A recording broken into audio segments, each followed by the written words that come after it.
కాంగ్రెస్ ను ఓడించేందుకు BRS BJP వాళ్లు ఒక్కటయ్యారని CM Revanth Reddy ఆరోపించారు. అలంపూర్లో జనజాతర సభలో మాట్లాడిన రేవంత్ 6 గ్యారంటీలపై బీఆర్ఎస్ విమర్శలు చేస్తుందన్నారు. హామీలు అమలవుతున్నాయో లేదో తెలియాలంటే కేటీఆర్ చీర కట్టుకుని ఆర్టీసీ బస్సు ఎక్కి హైదరాబాద్ నుంచి జోగులాంబకు రావాలని, ఫ్రీ టికెట్ ఇస్తే హామీలు అమలైనట్లు అని అన్నారు. జోగులాంబ సాక్షిగా మే 9 వరకు రైతు భరోసా పూర్తి చేస్తామన్నారు. 15 ఆగస్టులోపు రైతులకు రుణమాఫీ చేసి రైతుల రుణం తీసుకుంటామని తెలిపారు. కార్ఖానాకు పోయిన కారు తిరిగి రాదని, కారును తూకం వేయాల్సిందేనన్నారు రేవంత్. అంటున్నారు, కేటీఆర్ అంటున్నాడు మీరు 6 గ్యారెంటీలు అమలు చేయలేదని.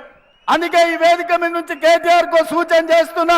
కేటీఆర్, నీకు సినిమా మిత్రులు ఉన్నారు కదా, మంచిగా చీర కట్టుకొని ముస్తాబయ్యి ఆర్టీసీ బస్సు ఎక్కు.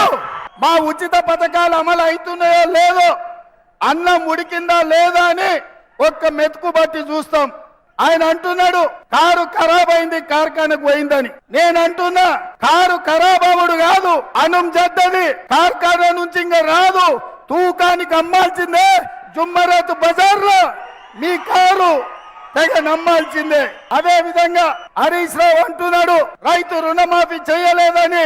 తెలంగాణ రైతాంగానికి నేను మాట ఇస్తున్నా, 15 ఆగస్టు లోపల 2 లక్షల రూపాయల రైతు రుణమాఫీ జోగులాంబ తల్లి సాక్షిగా తెలంగాణ రైతాంగానికి 2 లక్షల రుణమాఫీ చేసి ఈ రైతుల రుణం తీర్చుకుంటాం. డిసెంబర్ లో జరిగిన ఎన్నికలు సెమీఫైనల్స్ లో కేసీఆర్ ను ఓడించడం, మే 13 తారీఖు నాడు ఫైనల్స్ ఆడుతున్నాం.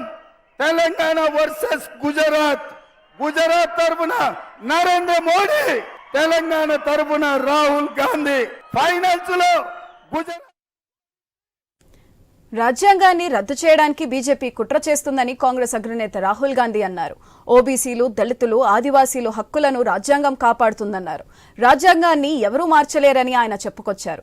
దేశంలో కాంగ్రెస్ అధికారంలోకి రాగానే కులగణన చేస్తామన్నారు. కులగణనతో వాస్తవాలు వెలుగులోకి వస్తాయన్నారు. బీజేపీ రిజర్వేషన్లకు వ్యతిరేకమని ఆయన విమర్శ గుప్పించారు. బీజేపీ, ఆర్ఎస్ఎస్ నేతలు రిజర్వేషన్లు రద్దు చేస్తామంటున్నారని రాహుల్ గాంధీ మండిపడ్డారు.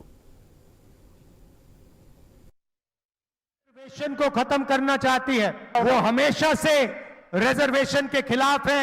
उनके बड़े बड़े नेता कहते हैं कि रिजर्वेशन खत्म होना चाहिए। आरएसएस के सबसे बड़े नेता ने कहा कि रिजर्वेशन को खत्म कर देना चाहिए। आज 50% से ज्यादा रिजर्वेशन नहीं दिया जा सकता। 50% कैप ऑन रिजर्वेशन बीजेपी चाहती है कि रिजर्वेशन बंद हो, खत्म हो। ये जो 50% का कैप लगा रखा है, इसे कांग्रेस पार्टी तोड़ के हटा के फेंक देगी।